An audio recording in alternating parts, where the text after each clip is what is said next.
Què tal? Buenas tardes. Good afternoon. Benvinguts. Continuamos con el hilo conductor de la innovación. Y lo cierto es que cuando preparaba la presentación de esta charla, el tema me pareció tan desconocido, no como a vosotros imagino, que la sala está tremendamente llena con comparación con las charlas de la mañana. Seguro que a vosotros os parece lo mismo. A la propera xerrada veurem com és possible desafiar la naturalesa lineal del disseny de so de la mà dels videojocs. Casi nada. Encouraging chaos, the use of generative sound in No Man's Sky. This is the title of our keynote. Procedural audio is a method of creating sounds in real time that enables a wider range of variability. Also, a deeper game integration that will be possible using more traditional linear audio. This talk will be presented by here, Paul Ware. Hello, say hello. Audio director of Hello Games, that's what I was telling you, just say hello. Responsible for No Man's Sky, latest PS4 video game to be released August the 10th. An innovative space action, adventure, and exploration game. He'll be speaking about how the game's sound designer is being challenged and the ways in which technology and creative skills are evolving. Thank you, Paul. Thank you for being here. My pleasure. Thank you. I was going to start by apologizing for any technical issues. So I've just apologized because already we've done it. I've got both PowerPoint to make you all fall asleep, and then a few practical audio demos, which I can't show you because I'm on the iPad, but it's quite a small room, so maybe I can try and display it to you. And then I'll be very happy to take some questions at the end as well. I don't have the clearest speaking voice, partly because I'm English, and partly because I'm from Liverpool, so I'm sorry for both. It's not my fault. Also, I speak very quickly, but you're used to that, so that's fine. Spanish. Okay. So there's roughly 3 sections. They're all short. First one, I'm just going to draw a little bit about the theory, maybe about where game audio is going, and the difference between traditional games, which I call event-driven, and systemic gameplay. I'm going to talk about some technology we've developed called Vocalion, which I'll come to, and our music system called Pulse. What I'm not going to do, and again, another apology already, is I'm afraid I can't show you the game, because originally when we agreed to do this talk, the game was going to come out. Unfortunately, the game got delayed until August, so I don't have a finished version. It's probably worth me asking, who knows about the game No Man's Sky? Because I'm not going to assume you know about it. Okay, that's fine. Good. Okay, so 3 people don't. That's absolutely fine. That's fine. Maybe I will play you some audio. Okay. As a brief introduction, No Man's Sky is a space action adventure game. I'm going to attempt to play you a trailer, okay, but I'm switching between machines, so if it goes horribly wrong, I'm sorry. I'm going to switch to the other machine.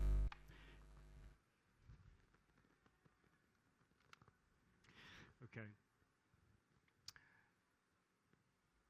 There you go. So this first trailer I'll show you is actually a little bit old. It's from last October, but it gives you a decent overview as to what the game is.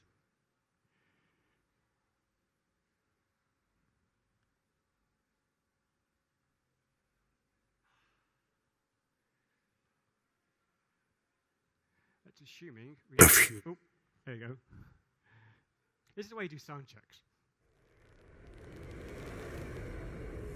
Left the sun and moon behind.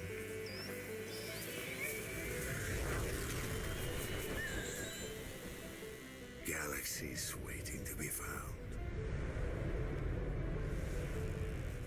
Planets rich in resources. Battles to be fought.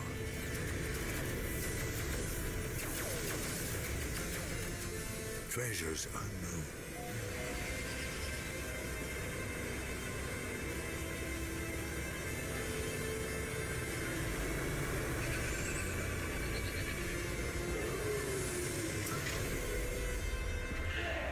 A universe you wouldn't believe.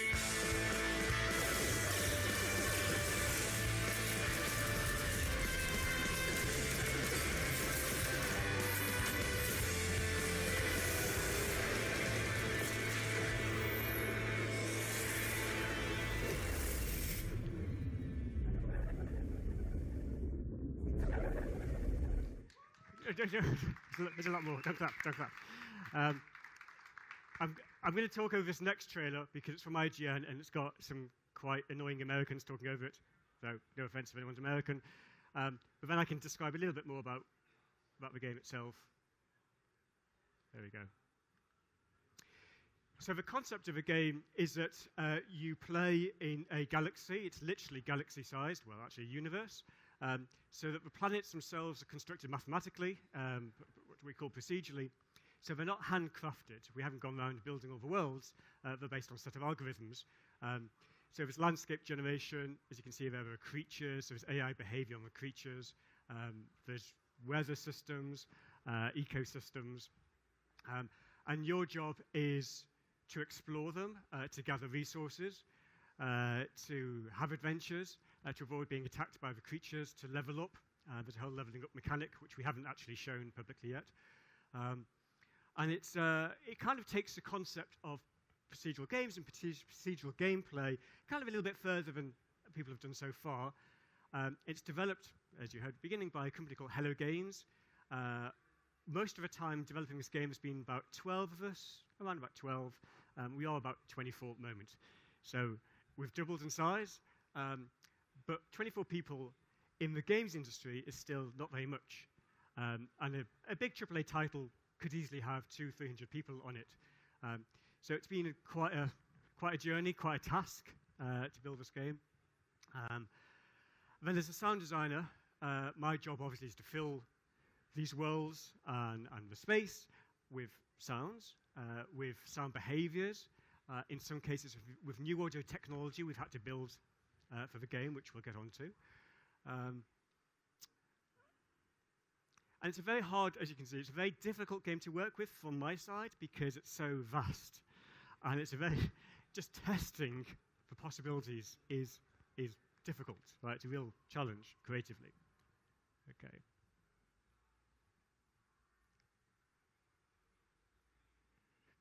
So let's get onto the theory a little bit.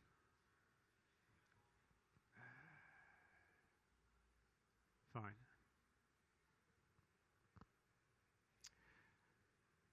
Okay, I'm going to skip onto here because we're a little bit short on time. So this is not either or, but the general concept is traditional games in terms of game sound design have had the idea of something happens and you attach a sound onto it, right? So in very vague terms, I would call that event-driven. So that every event in the game, every sound has a direct link, right? Now, as you get to more and more abstract games and procedure-driven games, that becomes harder because you can't always know what's going to happen. You can't predict what's going to happen. So you have to move towards more of a kind of system-driven idea, which is that you basically set the rules. And in game terms, you would set game states. So a state very simply could be, where am I? Or what's the weather? Or what kind of action is happening? Am I exploring or am I being attacked? And within those rules, you then got enough kind of hooks into the game to start adding sound. The advantage of that is that you can keep adding more and more sound the more states you have without hardwiring everything. And so if you actually look in our game, I'm not going to show you behind the scenes, but if you looked in our game audio engine, there are not that many actual game events. Like, not many times it says play a sound. What it tends to do is go play ambiances, and then on my side, I resolve all the logic of what that is. So it's a more flexible way of working, and it's much more suitable to this idea of systemic gameplay, rule-based gameplay.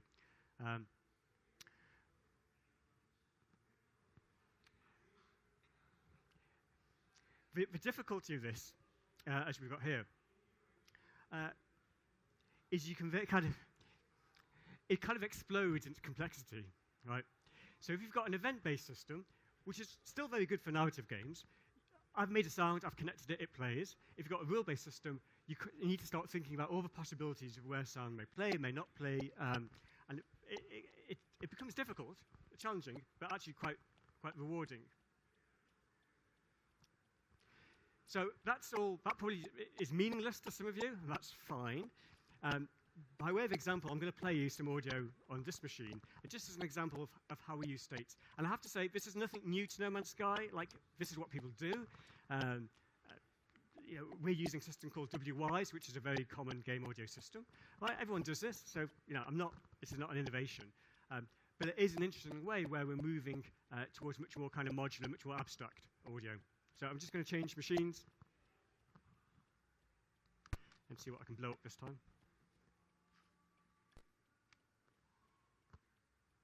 Okay.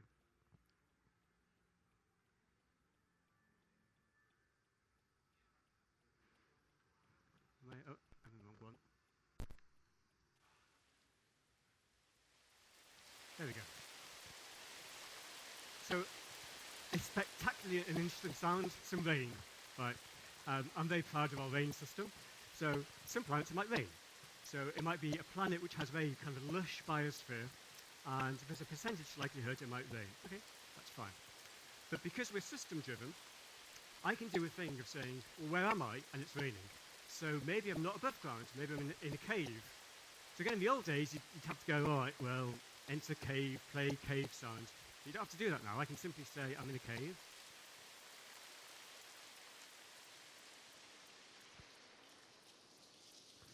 And now I've got my cave rain behavior, right? Because cave is a state that is universal across the game, so I can hook lots of things onto that. So another example might be I might be in a building.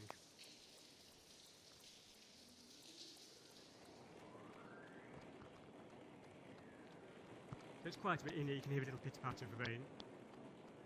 If I go back to the surface, and I might be near a building. So as well as what's called state-based, there's also the idea of real-time controllers, a bit like MIDI controllers, very similar to MIDI controllers. So rather than it being one thing or another, I can dial things in, so it's more like an analog control. So our analog control here would be, how close am I to a building? Start playing different rain if I'm close to a building.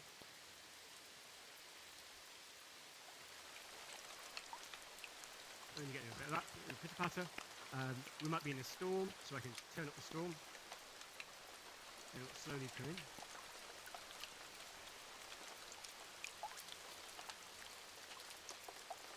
It is slowly coming in, it can take a while. Anyway, you get the idea. It's a really simplistic example, but you get the idea. And all that we've done from a programming point of view is set knowledge of states and one event, which is the concept of rain. So when you apply that to an entire game, for a game like No Man's Sky, actually it's a brilliant, brilliant fit. So we can put different types of planets in there, the different locations you might be, the different kind of gameplay that might happen. And then I can fill that with sound. So that's one example of kind of systemic gameplay. Outside of audio, it's become increasingly common to use procedural content or algorithmically generated content for things like level design. So that's happened since 20 years ago they were doing that, where maybe there's not enough memory, or for other reasons, you don't hand design each level. So you get the computer to design it based on certain rules. So that's pretty common. Another example is terrain generation. Obviously we're doing that, but that's not a new idea. And games have done terrain generation for a long time. I've got a little video I'll show you after this of that. Sound has been quite slow to catch up. So the idea of generative or procedural sound or mathematically created sound rather than recorded sound in games, that idea has been around since the beginning of games. It's talked a lot more now. It's still not happened very much. And we'll talk a little bit more about that as well. And also, and it's worth underlying this, it's not one or the other. You don't have to use 100% procedural content or 100% handcrafted content. Actually, the ideal is both, and both completely exist with each other. So in No Man's Sky, the artists will create creature types. And they're very handcrafted, these creatures, and we have a range of possible creatures. But alongside that, we have a creature generation system that will say things like a creature has to have some number of legs, probably 2 or 4. It has to have a head somewhere. It has to have some arms, maybe.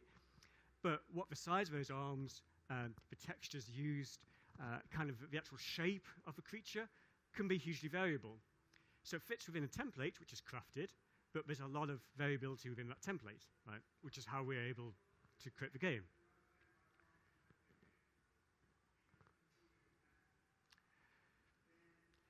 The difficulty of applying procedurally created gameplay is that it's hard to make it what I've called kind of meaningful. Right? We'll get onto the audio in a second. This is just a kind of a theory bit. But by meaningful, I mean, what is it that I have to do? Why am I playing this game? What's my motivation? Other than walking around somewhere because it's pretty, which is absolutely fine. And so there's definitely a trend in games at the moment for these kind of exploration games where you simply explore the environment. And that's absolutely valid. That's not what we want to do in No Man's Sky. When the game first trailers came out, everyone was very excited that you could explore worlds, but what do you do? Right, that was the thing, like, what do you do? And we've always been very strong in our own design that there are things to do. Like, there's gameplay, and you can explore as well if you want, that's absolutely fine. But we're trying to put purposefulness into the game. So an example of, I mentioned a procedural terrain generation. Here's a little, again with awful audio. It's off.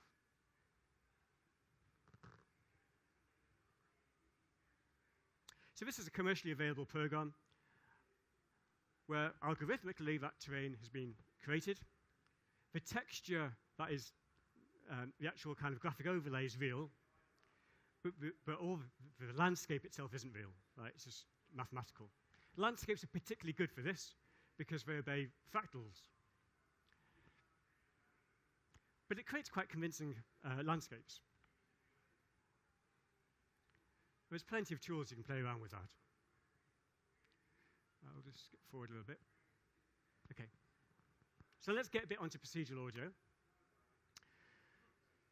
If you work in game audio at all, or if you're familiar with the space, procedural audio is a super hot topic. Everyone's going on about it. The number of students who come to me with research papers is phenomenal. Some really interesting work. I have two problems. One is, what is it? Because no one seems to be clear what this idea of procedural audio content is. And the other is, where is it? So that's slightly facetious, because people are doing it, but not many people are doing it. Like, there's a lot of talk, but not many people are doing it.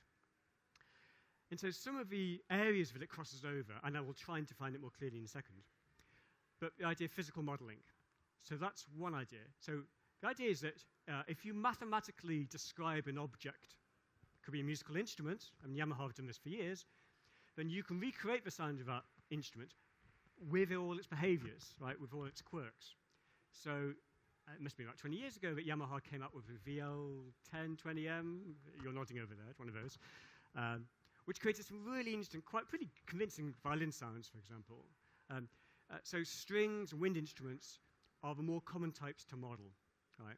So you don't start with samples, you don't start recordings, you completely describe it mathematically, right? So physical modeling is interesting. The problem for games is that it's computationally really expensive, right? And if I'm doing real-time synthesis in games, it has to be really low CPU. Like, PS4 is very powerful, but we're generating a lot of the game. You're doing gameplay, you're doing graphics, you're doing all the physics, you're doing loads of things, right? So audio has to occupy quite a limited CPU space. Sometimes people talk about granular synthesis as well. And that's another way of synthesizing sound where you do use real sound, you start real recordings, but you break them down into tiny components, and then you can stretch and manipulate those tiny components. Granular synthesis has been around for a long time as well. And in fact, a lot of racing games will use granular synthesis. So they'll take a recording of the car and then try and find a little section where the speed is constant, so the car sounds constant, and then you use that to describe the car sound, and you build kind of a library of these components. So it could be granular. But also I've heard procedural talk about any form of synthesis, even just having real-time effects like reverb or distortion, which we've been doing for a long time. I don't know why that's procedural.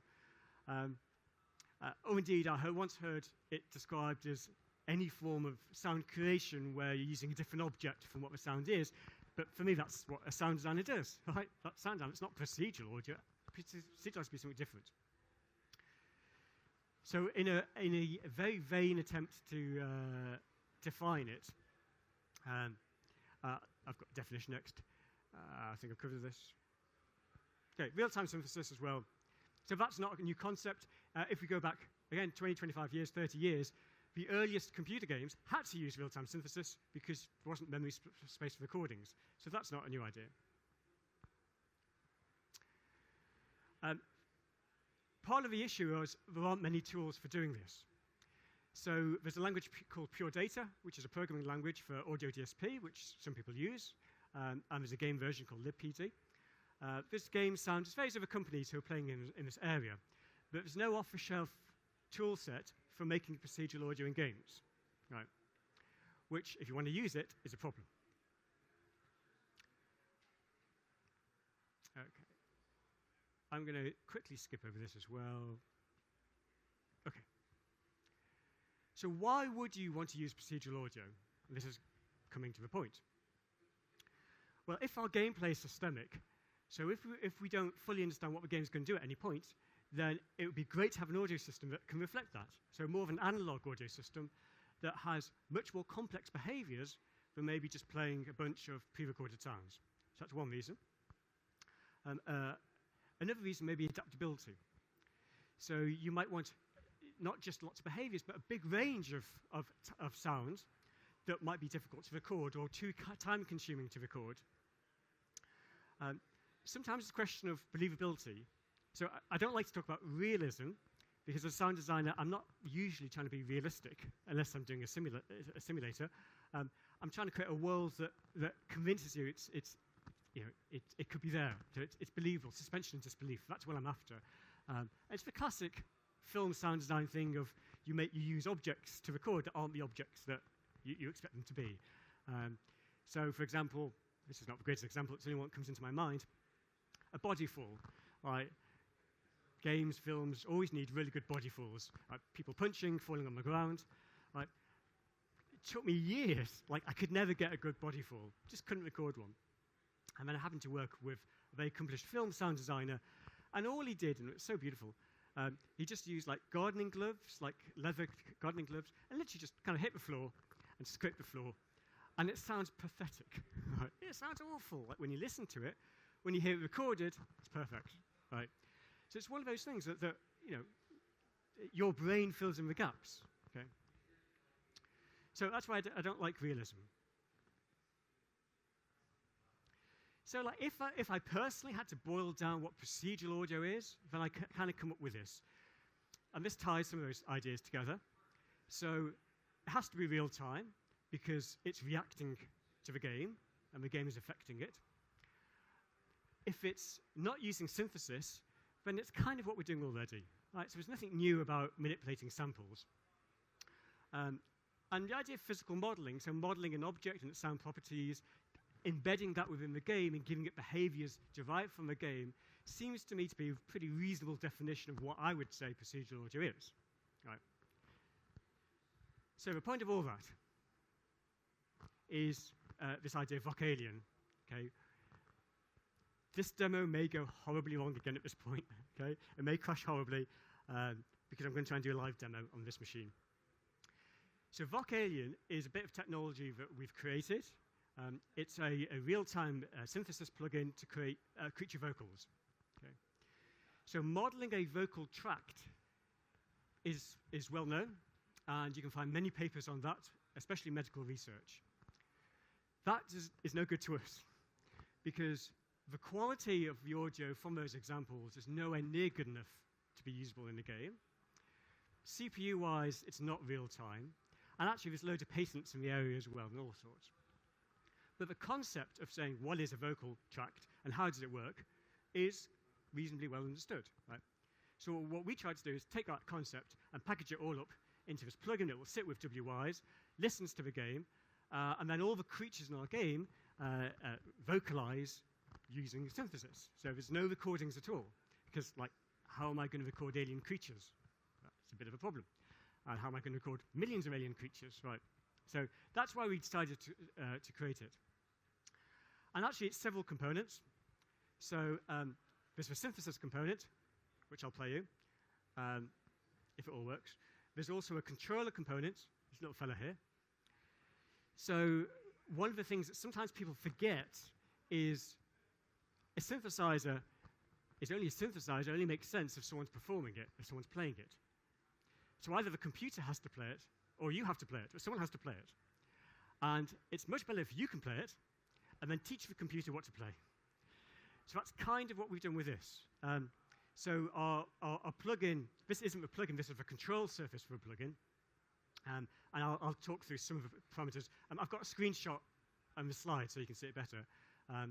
But this enables me to make little presets, to control all the synthesis elements, and to save that off. But within that, there's loads of randomization. So I can say, just play a sound, or I can say, play a sound, and also, as well as this, play back a MIDI recording. So as I'm performing all this and changing sliders and all that, I can capture that, a bit like motion capture in animation, and use that as almost like a seed for what the creature's going to do. Right? So that kind of sidesteps the problem of getting a computer to do it, because actually that's really surprisingly hard to do, to make it sound kind of random but not random. And some of the things we model in the game, creature size is one. We have creature types, so a number of different creature types, like a cat type and an antelope type. We also look at the head-body ratio. So if it's a big creature with a really small head, it's going to have that kind of weird, kind of strangled, like slightly hoarse sound. But vice versa, it could be small head and a big body, in which case it would be very resonant, but still have a squeaky sound. So we model that as well. But because we've got all these states, I can also do things like change the creatures that are playing depending on night and day cycles. So that's quite cool. Or anything like, what type of planet am I? Is it a cold planet, or maybe it's got different creatures? So that's just a different controller that comes in. So it gives you this massive amount of flexibility.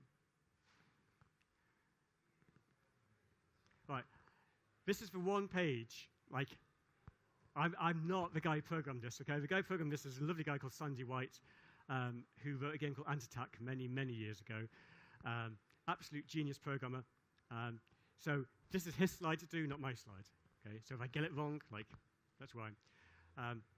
But the way to visualize it, because often I'm asked when I play an example is, what's the source sound? Like, is it a sound wave? People go like, wait, where does the sound come from? Like, or is it white noise? Like, it's none of those. We don't have an oscillator as such. Okay, that doesn't exist in our system. What we have are physics. So a good way to visualize that is this classic example of a spring mass. So if you visualize a weight on a spring with no friction. Let's say it's in space, there's no friction, so it's going to bounce up and down. Right? And if there's absolutely no friction, it's going to keep bouncing up and down forever. And if you draw that over time, you're going to get a sine wave, pretty well sine wave. Okay? If you start to apply friction to that, then the sound wave is going to decay over time. So you start to get a bit of an envelope. So you start to see that modeling physics and objects can generate energy. So if you do that, but put it next to a pipe, then you're pushing air in and out of that pipe. So now you started to get the harmonics of the pipe. So depending on how long or how short that pipe is, you're going to get different harmonics. It's just like a saxophone. Okay? A saxophone is a really good example, in fact. If you then stick a little reed, you're then creating harmonics before that energy even gets into the pipe. And in fact, in Vocadian, we have 4 simultaneous pipes. So essentially, that's what we are. We've got 4 pipes. We can change the length of those pipes however we want. We can change the energy going to the pipes. And so it'll have different resonant points. And so it's a bit like if you played clarinet as well, badly. You know, if you play it badly, you get a horrible squeaky sound. That's essentially what we're doing. Stuck on the end of that is our mathematical equivalent of a mouth. So, you know, if you hum and close your mouth or open your mouth, obviously it's going to sound different because you're filtering the sounds. If you've got like a guitar talk box, it's a kind of similar principle. So at the end, we've got basically a mouth that is changing shape, not just opening and closing, but changing shape, which are called phonemes. Right? So we filter it in slightly different ways, and that gives you your vowel sounds. So without filtering, you'll just get like a ah sound, but we're filtering it ah, wah, wah. That's really good. I hate doing that. It sounds like a moron. But you get the idea, right? You're changing the sound. But if you keep that sound static, it sounds awful. Right? It sounds very synthetic. And that's the key to a lot of this, is this constant movement of constant change of energy, constant slightly shifting of harmonics. And then you get this much more fluid, more dynamic sound. Not necessarily realistic, but it still kind of tricks your brain into believing it more. Okay, I've kind of covered that. Okay, so that's the control surface I tried to show you. So you can see on there, I'm not going to go through it all, but you can change the resonant points, you can change the pipe length, that's the pipe bars at the top, you can change the energy, we can add a bit of distortion into the system, we can add white noise, so that is a generator, we do have white noise. You can apply how much filter, and then as you're performing it, you control how much energy is going into it as well. And essentially that's what it is. If any of you have used Reactor or something similar, we also have the idea of a preset morphing, so we can capture a sound with its values. We can then move on to another sound and capture that, and then it'll interpolate, it'll move between those values, and we can have that within a single creature. So in fact, we can stack up to 26 of these if we want. We haven't yet, we usually use about 6. And so it kind of, this sound can evolve a little bit over time, like that. And then on the game side, you probably can't see that, but again, more sliders, just more things to play with. But this is what on the game engine side we see, and there's some meta control, so we can control the overall volume envelope and things like that, and how big or small the creature is allowed to be. So essentially, they're the components of Vocalion. I'm going to try and demo it, okay?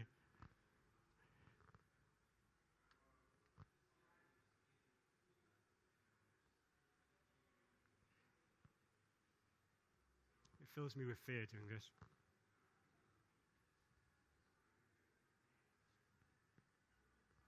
And the problem is not that Vocalion is unstable, it's that we have to use this software MIDI communications thing to get from here to there, and that just falls over if you look at it the wrong way.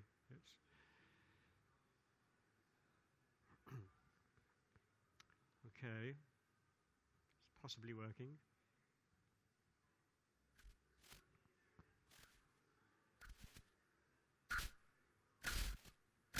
Okay, that's an odd sound. Right here. I don't know if it's too loud or something, it's distorting quite badly, that.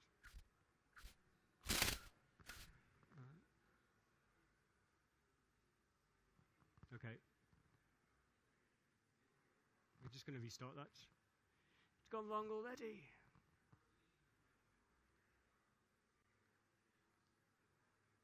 Let's try again.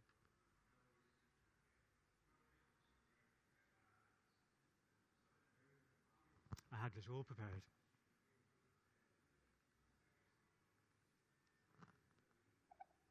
There you go. Okay, fine.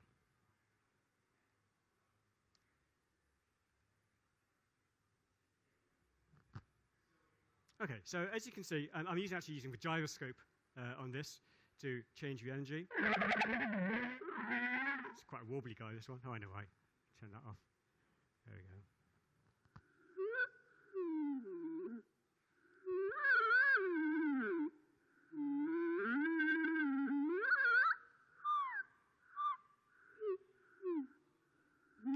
And as I go through the morph targets, you'll start to hear it change.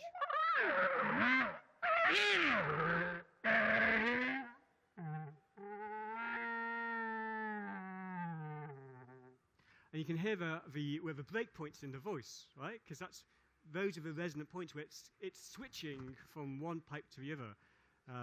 So it's quite good for roars.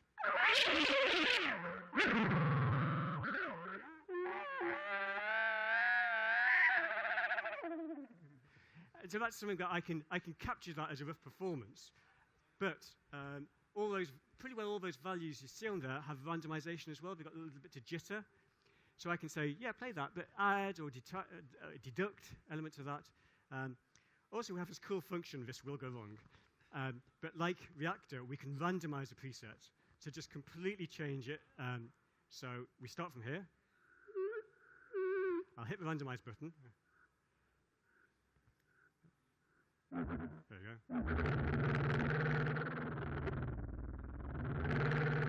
Let's try again.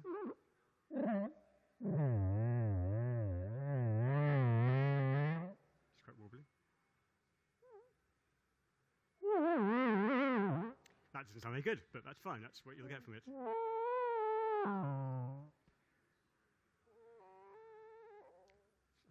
that. And then you can hear as I add more energy into the system.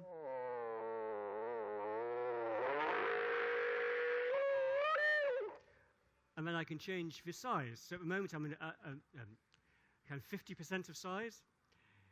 And so the game will measure the creature size and will feed me a value of that. So I've just made it larger, and this you might not even get this. There you go.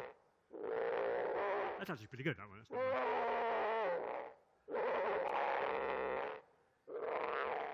Or I can make him a little small fella.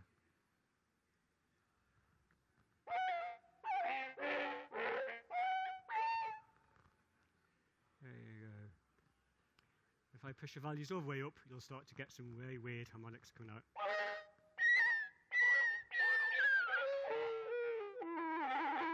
And so forth. Okay, so that's the idea of Vocalion. It worked. That's good. But all that, as I said, that runs in the game. So we have multiple versions of that running simultaneously with low CPU inside this game engine, which has not been a simple task, right, to get all that in and working, and it is working, thankfully. And actually what we've ended up creating is basically a whole synthesizer architecture that it doesn't just have to do that now. So, you know, I don't know if we're going to do any more with the game, but if we were to produce, you know, future versions, then now we've got a really nice platform to start making more sounds procedural without reinventing the whole wheel all over again. So that's the synthesis side. The other side is music. So, as some of you will know, there's a band called 65 Days of Static who are performing later, I believe.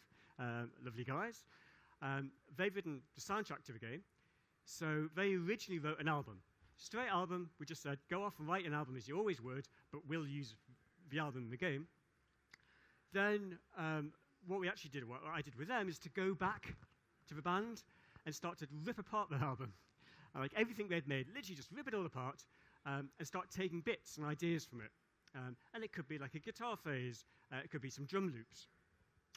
And then to rebuild all that in this kind of real-time, what I call generative music system. So it's not creating new stuff. It's not creating new 65 days music. Well, all it's taking is taking thousands of assets and putting them together with logic that I've defined, again, based around game states. So if you're on a planet, it will play one bit of music. If you're in space, another. If you're being attacked, it will be different. So if you fly up to a space station, that will be different, and so forth. So these are all behaviors that I've linked into the game. Yeah.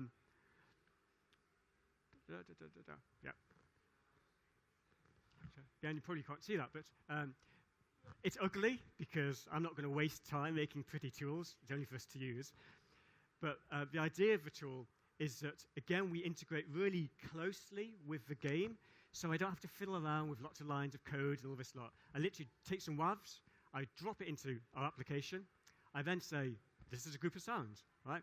And I can give those sounds behaviors. Again, if you do game audio, what we actually do is package that as a WYs bank, so whatever, it just goes into the game all ready for us. And then the compositional side is on this window. So I have this concept of spatial awareness. So I could say, as we move up, sort of y-axis, as we go higher up the y-axis, that could be interest, it could be level of interest. So one way we do that is to go, as you get close to a building or a point of interest in the game, we kind of move up, literally move up in this scale, and then I might have musical ideas towards the top of upper region. Maybe if you're somewhere totally barren and nothing's happening, then we can drop it all the way down. There might be no music at all. Or we have, I've got there a map, which you can't see, but it's loads of circles on the map. So this is our galactic map, where you can see all the planets, and you can visit them. And they're, like, depending on how, oh, yes. That was the band, didn't over here, right. Depending which way you're facing, otherwise I would have been more polite about them. Damn. Depending on how you're facing, then the music can shift or change, right? Again, that's all created in the tool.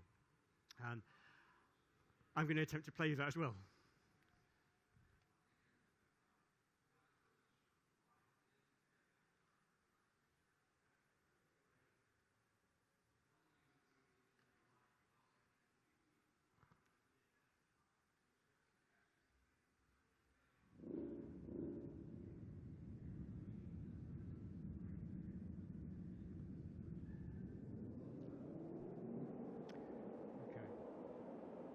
There's nothing to see, so you don't have to worry about it.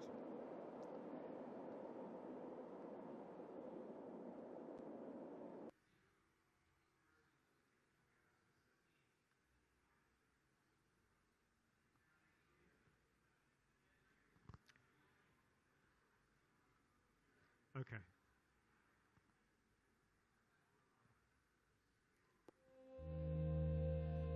There we go.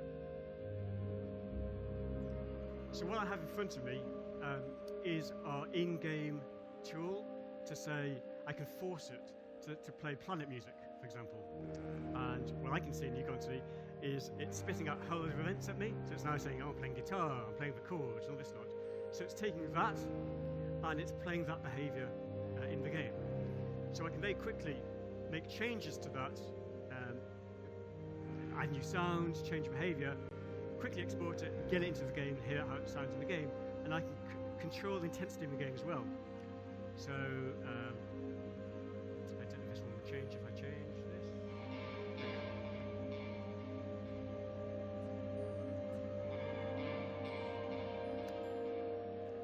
So you hear other sounds start to come in because I've pushed the intensity level.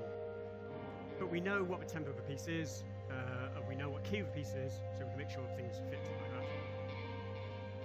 And I can go into space. So that's the behavior as well.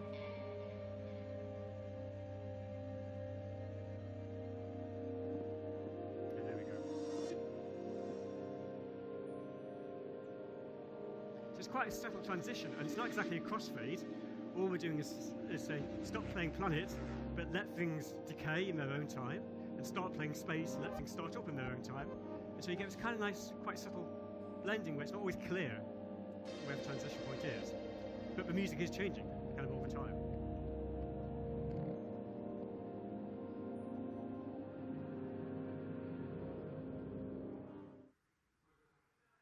Okay. So I think I've rambled enough. That really was a ramble. I hope it gives you some idea of kind of some of the audio we're doing in the game. It'd be brilliant to actually show you the game at some point when you can understand it in context. I'm aware it's a little bit weird seeing this and not seeing the game. But I'd very happily take a couple of quick questions, if that's okay. No, we're not allowed questions. One question, because I've spoken too much. You're so enthusiastic, yes.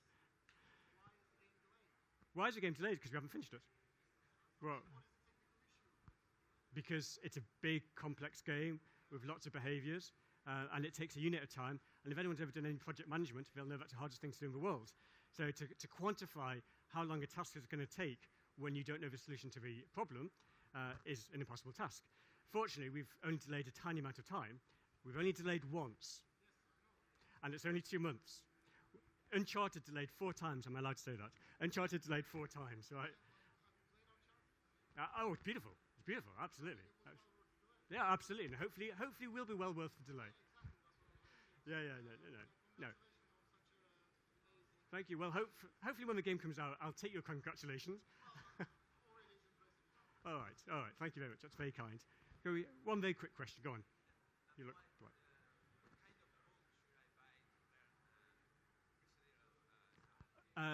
There's really only one book, which is by actually an old friend of mine called Andy Farnell, where he teaches pure data. It is the only book you can really get on pure data. There is nothing else, other than occasionally I do talks, maybe. But if you're ever in London, we do have a special interest group on procedural audio.